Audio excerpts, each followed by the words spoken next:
હા ભાઈબંધ, હા ભાઈબંધ બોલ. શું એકલા એકલા વિચારો યાર? ભાઈબંધ મારે હું એવું વિચારશું કે મારે લોકોની સેવા કરવી છે. ચમ અચાનક સેવાનો વિચાર ચો હે આઈ ગયો? ભાઈબંધ આપડે પેલા મહેપતસિંહ બાપુ નહીં, હોવે હોવે, આ બેન દીકરીના સમૂહ લગ્ન કરાવે છે. ઘરના લોકો ને એના વૃદ્ધાશ્રમ ને અનાશ્રમ બધા આવી છે.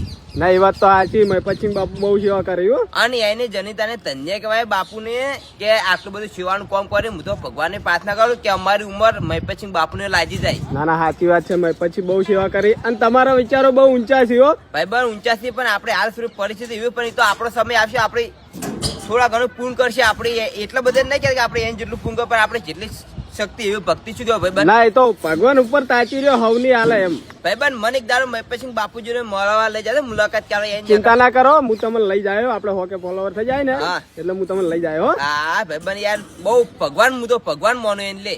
અને આવા વિચારો રાખો, માતાજી બહુ ઊંચા લઈ જાઓ તમને. હારો હારો ભાઈબંધ. હા